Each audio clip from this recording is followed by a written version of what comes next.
morning guys, welcome back to the channel. Right now we are in the second largest river island here in Asia and we are in Meghalaya. This place is called Nongkodum. Today's video is not about very scenic kind of a thing. Today's video is about review of Xpulse 200, the much awaited video that you guys have been asking for, that how the Xpulse 200 performs in a touring condition, right? But हमारे पीछे bike नहीं, हमारे पीछे lake है, तो हमारे पीछे पहले बाइक को लाते हैं हम. So here is it, the Xpulse 200, one of the most affordable ADV here in India and one of the most nimble light touring bike that you can buy in the most affordable way. So before I start on the review video, I want to talk about the cons first, okay? Because the pros, especially the positive thing of this bike, you'll find all across internet, all across YouTube. The cons also you'll find, but today I want to specifically talk about the touring negative side of this bike. Yeah, let's start from the very basic beginning. This bike is a very perfect touring machine, but it cannot carry a lot of luggage, especially when you put huge saddlebags behind it and a tail bag, and especially a top box or a top bag kind of a thing. The entire balance of the bike goes haywire. I mean, इसको manage करना, especially on off-road, potholes, water crossing, is not easy, because the front end of this bike is so light that the moment you put enough amount of weight on the rear seat, and let's just say I am 70 kilos, it's not gonna perform so good. So luggage wise, you have to see how you position your luggage. I would suggest that don't exceed the entire luggage thing of 110 kilos on this bike. So 110 kilos means it should be 110 kilos weight of me plus the amount of luggage that I'm carrying. So if you are 80, you can only carry another 30. If you are light, if you are 60 kgs, then well, you can carry a lot of weight, but don't keep anything at the very end section, for example the tail end of the bike, because then your bike's not gonna perform pretty well. Yeah. The second con of this bike is the ergonomics. The sitting position on this motorcycle is not so comfortable.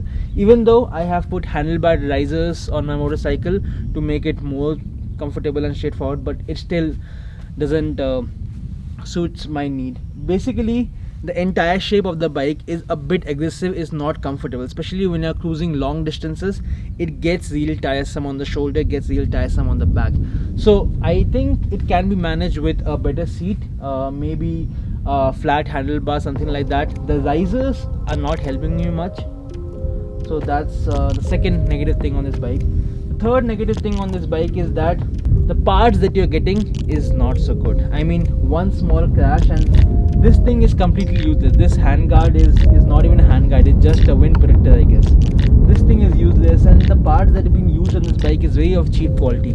So one small fall, things will fall apart. Even yesterday I had a fall on this bike, and the side handlebar with the gear, the clutch is completely disbalanced. So I mean, the parts on this bike are not so robust. Yes, few of the parts are super robust. For example, the rear skid guard, the mud plate, the diamond, they call it the diamond chassis, is very solid. But few of the other things, for example, this is completely useless. I mean, it doesn't even work over here. On the super muddy road and super slush road, this thing vibrates a lot. The handlebar is I don't trust this handlebar, because I think once it falls, it's gonna come out. These mirrors are completely useless. They are not this pretty amazing kind of a thing. So I think these are the pretty cons of this bike, and let's talk about the positive side of this bike, right? I mean, negative makes all the world negative, but this bike has, if it has C negative, it has huge amount of positive things also.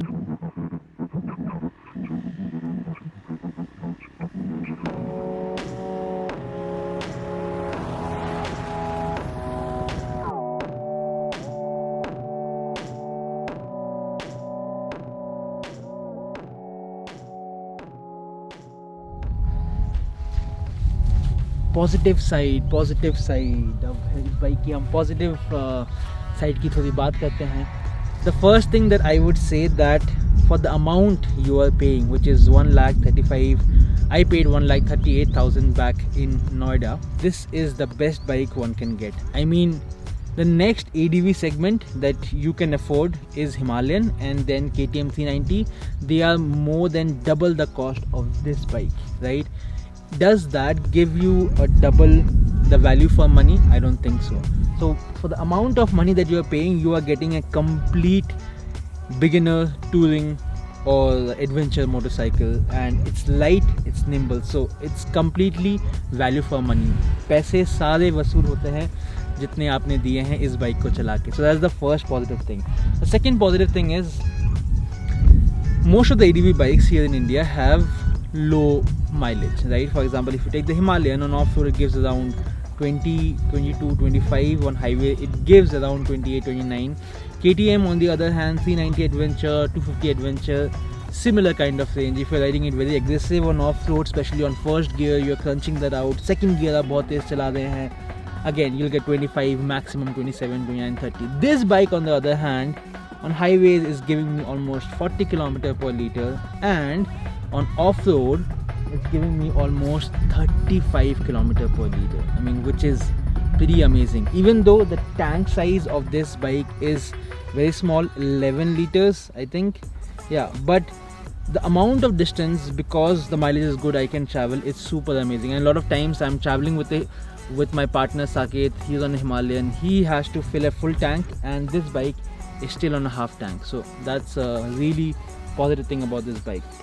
The third positive thing about this bike is that entire way it can handle off-road. The shocker, the way the shocker has been set, the front shocker, the ground clearance and the rear shocker play is super amazing. I mean, none of the times while we are riding in the worst roads of Nagaland, and when I say the worst road of Nagaland, Ladakh, Spiti and even Mustang is far easier compared to the bad roads of Nagaland. This bike have never bottom out. कभी भी इसका नीचे का skid plate अभी तक एक बार भी नहीं लगा है, and it didn't even, the tires are so good. It in a lot of slushy condition, muddy condition, yes it weighs a bit because of the luggage, as I said. जब इसको बहुत ज़्यादा luggage आता है ये काफ़ी sway करेगा, but it's not gonna bottom you out. ये किसी भी angle में आपको bottom out नहीं करेगा. So उस angle में, especially when you're buying your first ADV, when you're buying a bike which can take you to places, I think this is the bike, because अभी तक तो worst condition में जा चुका है, highways पे इतना अच्छा perform नहीं करता. But again, you are not buying this bike for riding on highways, right? You will be buying this bike for, you know, commuting to office a bit, but mostly for touring. So, and I think now the last thing that I'll say, my conclusion about this bike is that should you buy this bike as a touring bike or not? I would say that this might sound a bit complicated. If you have money, if you have, let's just say, good amount of cash, around 2.5 or 2.8, 2.7 or 3 lakhs around, if you have a budget of 3 lakh, buy the Himalayan. Why? I say a lot of positive things about the bike, but then saying why should you buy Himalayan? Because the Himalayan has more torque, and the Himalayan is a big ADV, it's a comfortable ADV. You can carry a lot of luggage on the Himalayan. This bike, on the other hand, is an off-roading tourer machine. It's not a highway crunching machine. So if you have money, buy the Himalayan. If you have more money, buy KTM 390 Adventure. If you have more and more money, I don't know why you're even watching this video. Or if you someone who don't want to spend a lot of money on a new bike because you're just starting out, you just want to see if you like touring or not, 1,30,000, 1,40,000 will get you this bike. The maximum thing that you can do is get a saddle stay, maybe a top rack kind of a thing. That's all. I mean, and those things also will cost you less because this bike comes under the cheaper segment. Everything in this bike, even if you do aftermarket things, will cost you very less. That's a super amazing. I would definitely recommend this bike for beginners, for people. I mean, if you give me my history, I have sold my Kawasaki 650 Ninja because I was not riding that bike. It's a super big bike. Even if I cannot pick it up, I bought this bike. I saved money. I could have bought a Himalayan, but I thought let me save that money. Even let me ride this bike for another 1-2 साल इसको bike चलाऊंगा, and मुझे अगर पसंद नहीं आती, I'll sell it off. I'll still get good amount of money for this, and I can still buy Himalayan, right? I didn't jump to Himalayan, I bought this bike. So yes, I'll definitely suggest you guys to buy this bike if you're on a budget, and if you want a mean, lean and good mileage machine. Xpulse 200 is the bike to be. And this bike we have just covered almost 2000 kilometers all across Northeast, and I think it has done pretty well. So if you guys like the video and if you think I have helped you out regarding your choice of should we buy an Xpulse 200 in 2021 or not, then do share this video with people who are in this dilemma and give a thumbs up for the algorithm to kick in. Yeah, thank you, and do check out other videos on Northeast on what we're doing and how we're traveling and everything. And I hope you guys, and I don't hope, I think you guys will enjoy it. Yeah, okay, bye bye.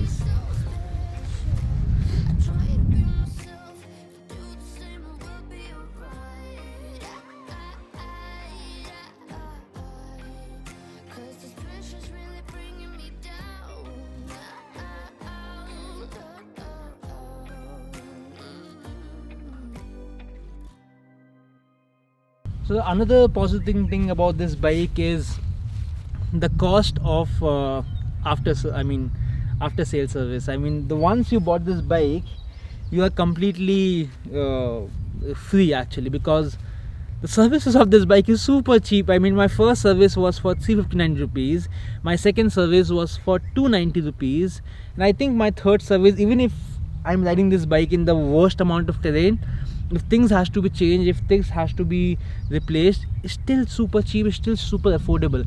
I think that's what we are as an adventure tourer, we should be looking towards in bike, because the bike goes through a lot of turmoil, especially on bad roads. बहुत ही गंदे road से जाता है ये, and at that moment बहुत सारी चीज़ें टूट सकती हैं. आपका चेसी के कुछ में फ्रेम क्रैक आ सकता है, आपका चेन सेट टूट सकता है, आप जब गिरेंगे आपका हैंडल बार टूट सकता है, बहुत सारी चीज़ें आ सकती है. उसको रिप्लेस करना on a regular basis is really expensive, especially if I compare this with Himalayan, if I compare this with KTM 390 Adventure, the parts and everything is super expensive. But this bike is super cheap. I mean, आप हर एक चीज़ टूट भी जाए, even if you are transporting this bike through railways, if you are dropping the bike, and एक जो state of mind होता है कि यार मैं इस बाइक को ऐसे चला दूंगा और गिर जाएगा तो टूट जाएगा, टूटने दो ना, कोई दिक्कत नहीं है, चीज़ें इसकी इतनी सस्ती है तो क्या tension, there is no other issue. So that's a very good thing about this bike, and after sale service, very good thing.